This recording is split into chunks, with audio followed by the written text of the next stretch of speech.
Hello friends, welcome to the newfangled compression classes. Friends, आपका CTET का notification आ चुका है और आपका जो एग्ज़ाम है वो 1 दिसंबर को कंडक्ट होने जा रहा है। इसलिए हम आज से आपकी साइंस की सीरीज़ स्टार्ट कर रहे हैं और मेरी जो इस सीरीज़ का नाम है वो टॉपिक इन शॉर्ट सीरीज़ है। ठीक है, इसमें हम क्या करेंगे, जितने भी हमारे टॉपिक्स हैं उनको शॉर्ट में और इजी तरीके से समझेंगे। इससे क्या होगा, आपको एक ओवरऑल व्यू मिल जाएगा उस टॉपिक के बारे में। आप सभी से रिक्वेस्ट है कि इस वीडियो को देखने के बाद एक बार आप एनसीईआरटी में जाके इस टॉपिक का ज़रूर रिवाइज करें, क्योंकि पेपर आपका हार्ड नहीं आता, बल्कि जो आपका पेपर है वो आपका लगता है आपके एग्ज़ाम में एनसीईआरटी से, यानी कि वो क्या करते हैं, एनसीईआरटी की लाइंस को उठा उठा कर पेपर दे रहे हैं। तो इसलिए आप चाहे कितनी भी मैराथन्स देख लीजिए, कितनी भी क्लास कर लीजिए, एनसीईआरटी को पढ़ना बहुत इम्पॉर्टेंट है, क्योंकि लाइंस आपको वहीं से मिलेंगी। इसलिए मैं आपके लिए लेके आई हूँ टॉपिक इन शॉर्ट सीरीज़, जिसमें मैं आपको उस टॉपिक के बारे में सभी कुछ बताऊंगी, सारा ओवरव्यू दूंगी कि क्या है कैसे है। उसके बाद जब आप एनसीईआरटी को पढ़ेंगे तो आपको एकदम से अच्छे से आपके माइंड में याद हो जाएगा। उसके बाद हम उससे रिलेटेड क्वेश्चंस भी करेंगे बहुत सारे। ठीक है, चलिए स्टार्ट करते हैं। टॉपिक इन शॉर्ट सीरीज में आज हमारा टॉपिक नंबर 1 रहेगा बॉडी मूवमेंट्स। ठीक है, ये हमारा क्लास 6 का टॉपिक है, बॉडी मूवमेंट्स। चलिए, सबसे पहले हम बात करेंगे ह्यूमन बॉडी की और उसके मूवमेंट्स के बारे में। ठीक, देखिए, हम हमारे इस टॉपिक के अंदर दो जनों के मूवमेंट के बारे में बात करेंगे, एक तो ह्यूमन बॉडी के बारे में और दूसरा हम बात करेंगे एनिमल्स के बारे में। ठीक है, सबसे पहले हम बात करेंगे ह्यूमन के बारे में। उससे पहले हमें समझना होगा मूवमेंट क्या है। मूवमेंट का मतलब क्या है? मूवमेंट्स क्या होता है? प्रक्रिया। ठीक है, क्या होता है? प्रक्रिया। यानी कि हम जो कुछ भी कर रहे हैं, चाहे हम चल रहे हैं, चाहे हम खा रहे हैं, चाहे हम जंप कर रहे हैं, चाहे हम अपनी आंखें ब्लिंक कर रहे हैं, चाहे हम क्रॉलिंग कर रहे हैं, हम कोई भी काम कर रहे हैं तो हम क्या कर रहे हैं? मूवमेंट कर रहे हैं। ठीक है, तो हम इन्हीं मूवमेंट को समझेंगे। ठीक, मूवमेंट आई होप समझ में आया। जो कोई भी हम प्रक्रिया कर रहे हैं, चाहे आप बोल रहे हैं, खा रहे हैं, जंप कर रहे हैं, क्रॉल कर रहे हैं, कोई भी काम कर रहे हैं, तो वो सभी हमारे क्या होते हैं? मूवमेंट्स होते हैं। मूवमेंट्स को मूवमेंट करने के लिए क्या होता है, हमारे को अपनी बॉडी को मूव करना होता है। ठीक है, बॉडी को मूव करना होता है। अब अगर आप बॉडी को मूव करना चाहते हैं तो सीधी सी बात है कि आपके इस बॉडी के अंदर कुछ जॉइंट्स होंगे। यदि आपकी बॉडी सिर्फ एक ही स्ट्रक्चर से बनी होती, मान लीजिए पूरी की पूरी बॉडी के अंदर सिर्फ एक ही बोन बनी होती, तो क्या आप झुक पाते? क्या आप अपने हैंड्स को मूव कर पाते? क्या आप अपनी फिंगर्स को मूव कर पाते? क्या आप अपने नेक को मूव कर पाते? नहीं कर पाते। ठीक है, हमारे इन सभी एक्टिविटीज़ के लिए क्या है, हमारे बॉडी के अंदर जॉइंट्स लगे हुए हैं। ये जो जॉइंट्स होते हैं ये हमारे को बॉडी के अंदर मूवमेंट करने में हेल्प करते हैं। हमारी बॉडी के अंदर डिफरेंट डिफरेंट टाइप के जॉइंट्स होते हैं, जो हमें डिफरेंट डिफरेंट टाइप के मूवमेंट करने में हेल्प करते हैं। आगे के वीडियो में हम इन्हीं जॉइंट्स के बारे में पढ़ेंगे। सबसे पहले हम बात करेंगे बॉल एंड सॉकेट जॉइंट्स की। किसकी बात करेंगे? बॉल एंड सॉकेट जॉइंट्स की। देखिए, ये सबसे पहले क्या समझिए कि ये हमारा होता क्या है, बॉल एंड सॉकेट जॉइंट।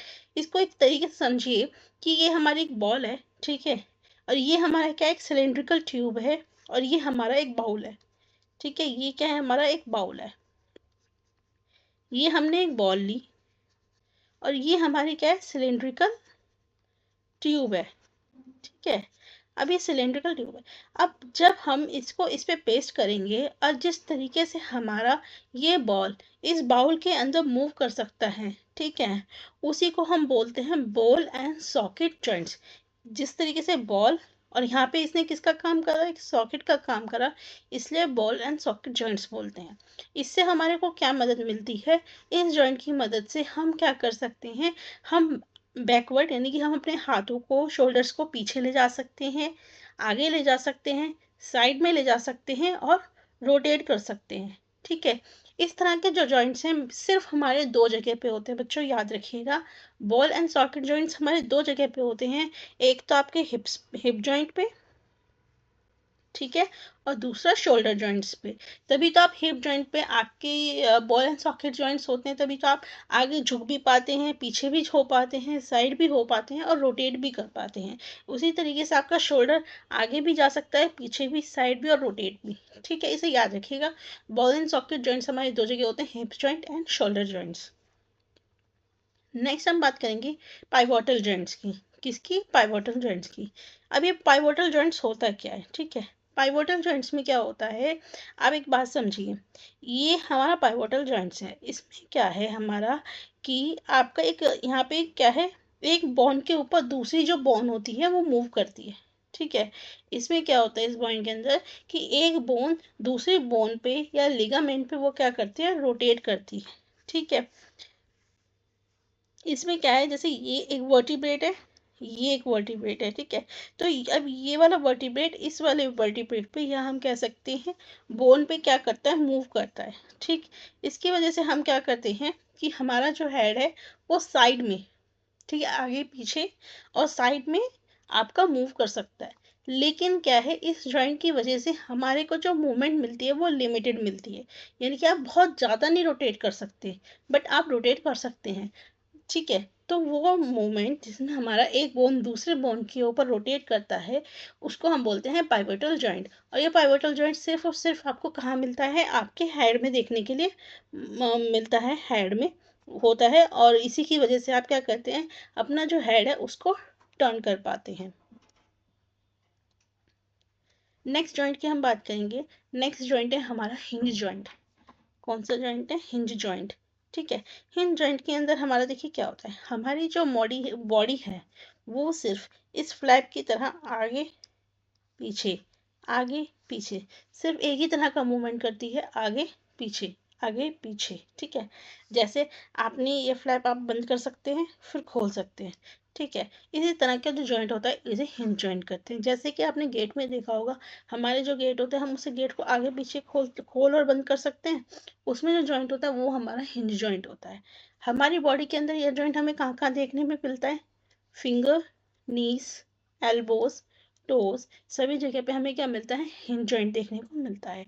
ये हमें सिर्फ बैंड करने में और स्ट्रेट मूवमेंट करने में हेल्प करता है, तो इसे याद रखिएगा। नेक्स्ट होते हैं फिक्स्ड जॉइंट्स। ठीक है, फिक्स्ड जॉइंट जैसे कि नाम से पता चल रहा है, फिक्स्ड जॉइंट्स हमारे वो जॉइंट्स होते हैं जो फिक्स्ड होते हैं, जिनको हम मूव नहीं कर सकते। ठीक है, फॉर एग्जाम्पल आपके जो जॉ होता है, आपका जो मुंह होता है, ठीक है, इनके अंदर टीथ होते हैं, टीथ हमारे जॉ से अटैच होता है। तो ये हमारा जो जॉ है, अपर जॉ, ये हमारा क्या है, हमारे माउथ से अटैच्ड है। तो ये क्या है? फिक्स्ड जॉइंट, इसे हम मूव नहीं कर सकते। ठीक है, उसी तरीके से हमारा जो ब्रेन होता है, ब्रेन में हमारे क्या होते हैं? सेट्योर्स होते हैं। ठीक है, ये देखिए जॉइंट बनाते हैं, इनको हम मूव नहीं कर सकते, लेकिन ये जॉइंट्स तो हैं। इसे ऐसे जॉइंट्स को हम क्या बोलते हैं? Fixed joints. ठीक है, ये हमने जॉइंट्स के बारे में पढ़ लिया। एक बार और देख लेते हैं। एक बॉल एंड सॉकेट जॉइंट्स हमने पढ़ा, उसके बाद हमने पाइवोटल जॉइंट्स पढ़ा, हिंज जॉइंट पढ़ा, फिक्स जॉइंट पढ़ा। अब हम बात करते हैं स्केलेटन की। स्केलेटन क्या होता है? स्केलेटन हमारा हमारी बॉडी को फ्रेमवर्क देने का काम करता है। ठीक है, और ये हमारा जो फ्रेमवर्क देने का काम करता है, ये हमारा किससे बना होता है? बोन से और कार्टिलेजेस से। किससे बना होता है? बोन्स और कार्टिलेजेस से। इसका काम क्या होता है? देखिए, सबसे पहला हमारा जो इंटरनल पार्ट्स होते हैं वो क्या, ये क्या है? स्केलेटन। ठीक है, ये जो स्केलेटन है ये किससे बना हुआ है? बोन से। ठीक है, इसी के ऊपर तो हमारी मसल्स आती हैं। सबसे इंटरनल पार्ट तो हमारा बोन होता है। ठीक है, और ये हमारा क्या काम करता है? सबसे पहले सपोर्ट देने का काम करता है। ठीक है, हमारी बॉडी को प्रोटेक्शन देने का काम करता है। हमारी प्रोटेक्शन कैसे? जैसे कि आप सभी को पता है हमारे जो लंग्स हैं, ठीक है, वो हमारा जो हार्ट है वो कहाँ पर है? वो रिबकेज के अंदर होता है। कहाँ होता है? रिबकेज के अंदर। तो ये हमारी जो आपके मसल्स हैं उनको, आपकी जो बहुत सारे इंटरनल ऑर्गन्स हैं उनको प्रोटेक्शन देने का काम करता है। और किस में मदद करता है? मोशन में। किसकी हेल्प से? जॉइंट्स की हेल्प से। ठीक है, ये याद रखिएगा। हम जब बर्थ हुआ था हमारा, तो हमारे 305 बोन्स थी, लेकिन जैसे जैसे हम बड़े होते जाते हैं हमारी जो वो बोन्स होती हैं वो आपस में फ्यूज हो जाती हैं, और बड़े होते होते हमारी जो वो बोन्स हैं वो 206 बोन्स रह जाती है। यहाँ से आपका वन लाइनर बन सकता है। नेक्स्ट हम बात करेंगे कार्पल्स की। देखिए कार्पल्स क्या होता है। कार्पल्स हमारी छोटी छोटी 8 स्मॉल बोन्स होती हैं। क्या होती हैं? 8 स्मॉल बोन्स। और ये बोन्स हमारी कहाँ पे होती है? रिस्ट में। ये देख रहे हैं आप यहाँ पर, इस जगह पर। ये जो आपके रिस्ट होता है ना, हथेली, जहाँ जो आपके हैंड्स के साथ कनेक्ट करता है, वहाँ पे हमारी 8 छोटी छोटी बोन्स होती हैं, जिनको हम कार्पस भी बोलते हैं। ठीक है, यानी कि टोटल हमारी कितनी बोन्स होती हैं? 16, 8 इन ईच हैंड। एक हाथ में 8 और दूसरे हाथ में 8, यानी कि टोटल हमारी 16 स्मॉल बोन्स होती हैं जो हमारे रिस्ट को हमारे हैंड से कनेक्ट करती है। उसको हम क्या बोलते हैं? कार्पल्स। नेक्स्ट आता है हमारा रिबकेज एंड बैकबोन। ठीक है, अभी हमने जैसे की बात करी, रिबकेज क्या होता है? एक जाला सा स्ट्रक्चर होता है। ठीक है, देखिए केज, केज की तरह लग रहा है। ठीक है, इसमें क्या होता है? हमारी एक साइड पे 12 रिब्स होती हैं। क्या होती हैं? एक साइड पे 12 रिब्स होती हैं। और ये जो रिब केज है वो किसका बना हुआ होता है? Chest bone. देखिए ये आपकी चेस्ट बोन है जो आगे की साइड होती है। ठीक है, ये चेस्ट बोन है, और ये जो पीछे की साइड जा रही है this is your back bone. तो इन दोनों को मिला के हमारा क्या बनता है? एक रिबकेज बनता है। हमारे रिब्स हमने बता दिए 12 रिब्स होते हैं, और जो हमारा बैकबोन होता है, यानी कि ये जो बैकबोन है, इसमें हमारे 33 वर्टिब्रेट्स होते हैं। यानी कि ये देखिए ये जो हिस्सा होता है ना, दिस इज योर, इस तरीके से 33 वर्टिब्रेट्स होते हैं जो हमारे को किस में मदद करते हैं? ज्वाइन करने में। एक तो रिबकेज को ज्वाइन करने में, और साथ में हमें किस में मदद करते हैं? बैंड होने में।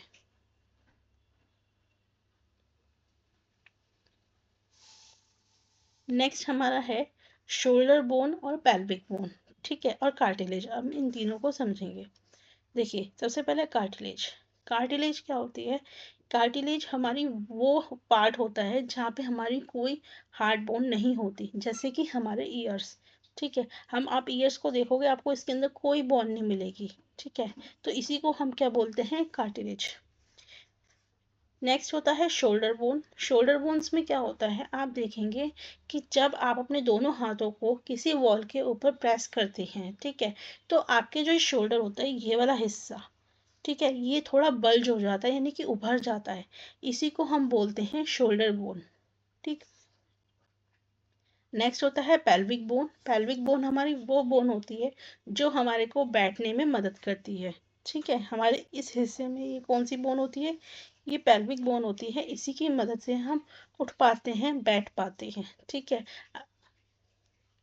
चलिए यहाँ तक हमने पढ़ा किसका? ह्यूमन मूवमेंट्स के बारे में, सारे जॉइंट्स के बारे में। अब हम पढ़ेंगे गेट्स ऑफ एनिमल, यानी कि एनिमल किस तरीके से मूव करते हैं, हम उनके बारे में यहाँ पे पढ़ेंगे। इसमें हम पढ़ेंगे अर्थवर्म के बारे में, स्नेल के बारे में, स्नेक के बारे में, बर्ड्स के बारे में। ठीक है, कॉकरोचेस के बारे में, यानी कि जितने भी हमारी वैरायटी ऑफ एनिमल्स हैं हम उन्हीं सभी के मूवमेंट के बारे में पढ़ेंगे। गेट का मतलब होता है वे ऑफ वॉकिंग, या हम मूवमेंट भी कह सकते हैं, या वे ऑफ वॉकिंग, यानी कि ये जितने भी एनिमल्स हैं ये किस तरीके से चलते हैं हम इन्हीं के बारे में पढ़ेंगे। और ये मोस्ट इम्पॉर्टेंट है एग्जाम पॉइंट ऑफ व्यू से।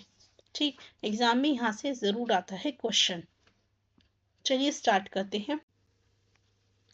तो आपका सबसे पहले हम बात करते हैं अर्थवर्म के बारे में। ठीक है, देखिए अर्थवर्म का क्या होता है, पहली बात याद रखिएगा, जो हमारी अर्थवर्म होती है, ठीक है, इसके अंदर कोई बोन्स नहीं होती, नो बोन्स। अर्थवर्म के अंदर हमारी कोई बोन्स नहीं होती। ये हमारी किसकी बनी हुई होती है? रिंग्स की। किसकी बनी हुई होती है? रिंग्स की। ठीक है, इसमें क्या होता है अर्थवर्म के अंदर कि हमारी जो, अब इसकी क्या है, बोन्स हमारी रिंग्स की बनी हुई है। ठीक है, तो वो क्या करता है, सबसे पहले अपनी जो हेड होता है इसको एक्सटेंड करता है, और अपना जो पीछे का पार्ट है उसको ये क्या करता है, ये चिपका लेता है इससे, सरफेस से। क्या करता है अर्थवर्म? अपना जो फ्रंट पार्ट है उसे एक्सटेंड करेगा, और जो पिछले वाला पार्ट है उसे चिपका लेता है। उसके बाद जब वो मूव करता है आगे की साइड, तो क्या करता है, अपने जो फ्रंट पार्ट है फिर उसे वो पेस्ट कर लेता है, और जो क्या बोलते हैं, जो पीछे वाला पार्ट है उसे वो रिलीज कर देता है। एज अ रिजल्ट वो इस तरीके से क्या करता है, एक छोटा सा डिस्टेंस कवर कर पाता है, जिसको हम मूवमेंट को क्या बोलते हैं, एक्सपेंशन एंड कॉन्ट्रैक्शन। क्या बोलते हैं इस तरह के मूवमेंट को, एक्सपेंशन एंड कॉन्ट्रैक्शन। ठीक है, यहाँ तक आपको समझ में आया। अर्थवर्म हमारा कहाँ पे होता है, थ्रू आउट द सॉइल वो चलता है सॉइल के अंदर, और हमारी जो सॉइल होता है उसे क्या बनाता है, फर्टाइल बनाता है। क्यों बनाता है, क्योंकि जो जो इसको सॉइल के अंदर मिलता जाता है वो खाता जाता है, और जो अनडाइजेस्टेड फूड होता है उसको वापस सॉइल के अंदर डाल देता है, जो कि हमारी जो सॉइल होती है उसके लिए बहुत ही यूजफुल रहता है। ठीक है, एक बात और याद रखेंगे अर्थवर्म के बारे में, जब वो ये मूवमेंट करता है तो एक स्लीमी सब्सटेंस रिलीज करता है। ठीक है, क्या करता है, स्लीमी सब्सटेंस रिलीज करता है, जो अर्थवर्म को हेल्प करती है मूवमेंट में। ठीक है, एक और चीज याद रखने वाली बात क्या है, इसको जो इसके पास क्या होता है, ब्रिसल्स होते हैं, यानी कि छोटे छोटे छोटे छोटे पैर होते हैं। इनकी मदद से, इन ब्रिसल्स की मदद से इसको क्या मिलती है, गुड ग्रिप। क्या मिलती है, गुड ग्रिप। इनकी ये एक अच्छी ग्रिप बना पाता है हमारी सरफेस के ऊपर, और जो इसको बहुत हेल्प करती है। चलिए ठीक है, अब नेक्स्ट हम बात करेंगे स्नेल के बारे में। ठीक, देखिए स्नेल का क्या होता है, स्नेल के अंदर आपका एक ये हार्ड स्ट्रक्चर होता है जिसको हम बोलते हैं शेल। ठीक है, जो इसको किससे प्रोटेक्ट करता है, हीट से और एनिमीज से। किससे हेल्प करता है, हीट और एनिमीज से मदद करता है। एक होता है पार्ट फूट। ठीक है, जो कि एक मस्कुलर ऑर्गन होता है, जो किससे हमारे इसके ऊपर क्या होता है, एक म्यूकस की लेयर बनी हुई होती है। ये जो फूट होते हैं इसके, एक मस्कुलर ऑर्गन होता है, और इसके ऊपर एक म्यूकस यानी कि चिकना जो सब्सटेंस होता है वो होता है। ठीक है, और ये इसकी आईज होती हैं इसके टिप के ऊपर। तो ये क्या करता है, ये भी उसी तरीके से मूव करता है जिस तरीके से आपका को वो करते थे, अर्थवर्म करते थे, लेकिन अर्थवर्म के पास ब्रिसल्स होते थे, इसके पास ब्रिसल्स नहीं होते। ठीक है, ये अपना जो सब्सटेंस होता है म्यूकस, इसकी हेल्प से ही ये आपका मूव कर पाता है, और इसे ड्रैग करना पड़ता है, इसका मूवमेंट में कोई हेल्प नहीं होता, उसे इस शेल को अपने साथ ड्रैग करना पड़ता है। ठीक है, और एक इसका याद रखिएगा, वेवी मूवमेंट होता है।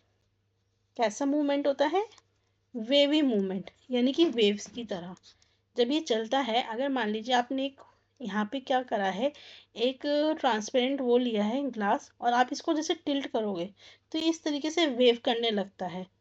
तो आपके जो एनसीईआरटी है स्नेल के बारे में यही दे रखा है इन्होंने, इससे ज़्यादा नहीं दे रखा कुछ भी। ठीक है, और ये भी याद रखिएगा, स्नेल के अंदर भी कोई बोन्स नहीं होती, ना ही अर्थवॉर्म में कोई बोन्स होती हैं, ना ही स्नेल के अंदर कोई बोन्स होती है। ठीक है, चलिए नेक्स्ट चलते हैं। नेक्स्ट हमारा है कॉकरोच। कॉकरोच के बारे में याद रखिएगा बेटा, कॉकरोच हमारे वॉक भी कर सकते हैं। ठीक है, क्लाइम भी कर सकते हैं, और फ्लाई भी कर सकते हैं, ये तो सबने अपने घर में देखा होगा। इनके पास क्या होते हैं, 3 पेयर्स होते हैं लेग के, 3 पेयर्स ऑफ लेग्स। ठीक है, देखिए जैसा देख सकते हैं, 1 2 और 3 पेयर्स ऑफ लेग्स हैं। ठीक है, ये इसको किस में मदद करते हैं, वॉकिंग में। ये जो लेग्स हैं 3 पेयर्स, ये किस में मदद करते हैं, वॉकिंग में। जो बॉडी होती है इसकी, ये वाली, ये जो बॉडी होती है, ये आपकी एक हार्ड स्ट्रक्चर से कवर होती है, यानी कि इसका जो ये हिस्सा होता है, ये जो स्केलेटन होता है, ये हार्ड होता है, इसे याद रखिएगा।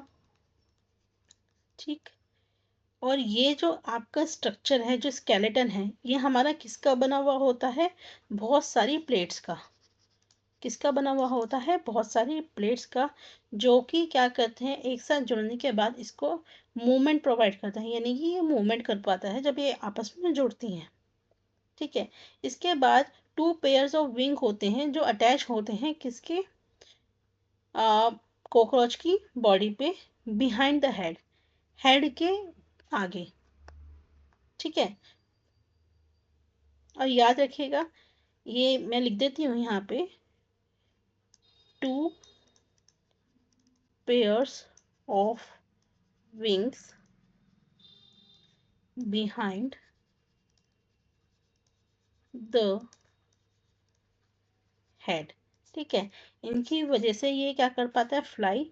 इन पैरों की वजह से वो क्या कर पाता है, वॉक कर पाता है। ठीक है, और याद रखिएगा, जो इसकी जो मसल्स होती हैं वो अलग होती हैं, जो पैरों की मसल्स होती हैं, और जो वो आपकी वॉक करने के लिए यूज़ करता है, और जो वो उड़ने के लिए यूज़ करता है मसल्स, वो अलग होती हैं। इन दोनों बातों को याद रखिएगा।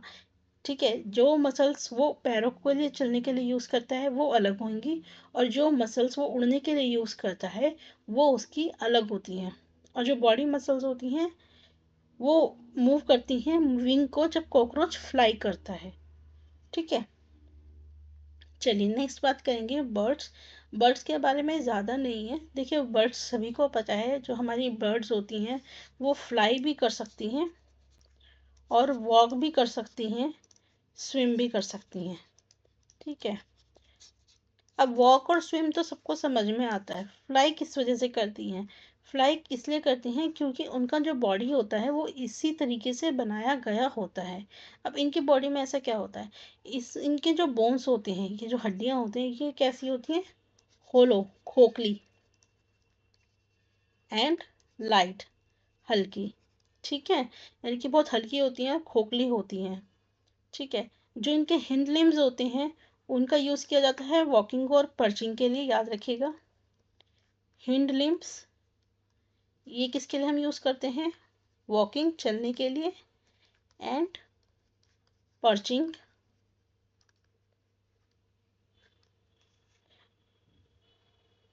और जो हमारा बॉनी पार्ट होता है किसका, फोर लिम्स का, यानी कि जो पीछे की जो लिम्स होती हैं बॉनी पार्ट होता है, यही हमारे फिर ये विंग्स में मॉडिफाई हो जाते हैं जब इन्हें फ्लाई करना होता है।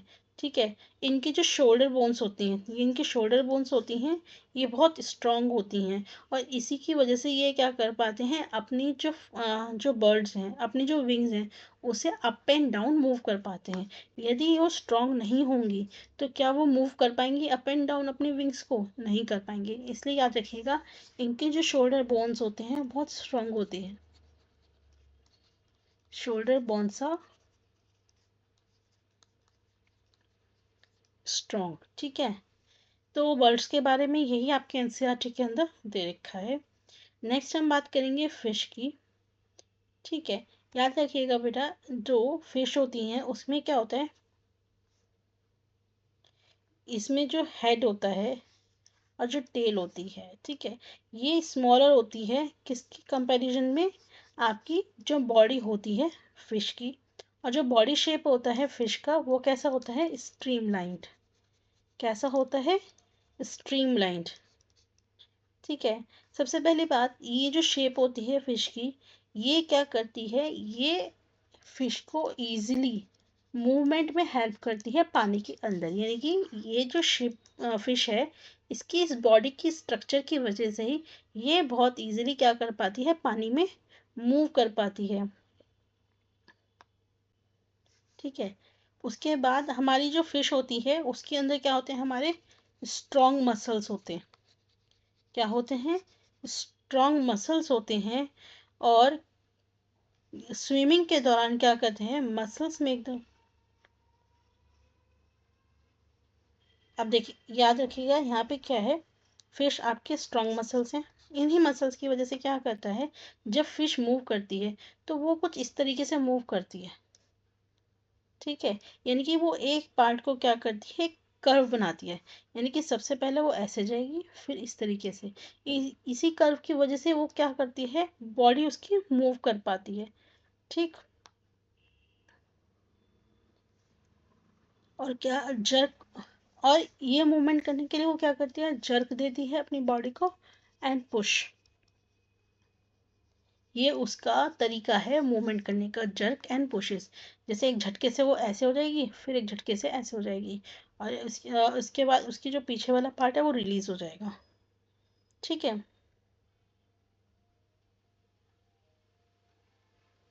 ये जो फिन्स होते हैं इसको हम क्या बोलते हैं, फिन्स। इन फिन्स का काम क्या होता है, बॉडी को बैलेंस देना। ये इन फिन्स का काम क्या होता है, ये फिश की जो बॉडी होती है उनके बीच में बैलेंस बना के रखते हैं, ठीक है। So this is all about fish.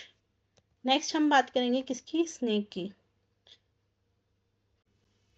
So guys ये हमारा लास्ट है, इसमें हम बात कर रहे हैं स्नेक की। देखिए स्नेक का क्या होता है, याद रखिएगा, लॉन्ग बैकबोन होती है। क्या होती है, लॉन्ग बैकबोन होती है, ठीक।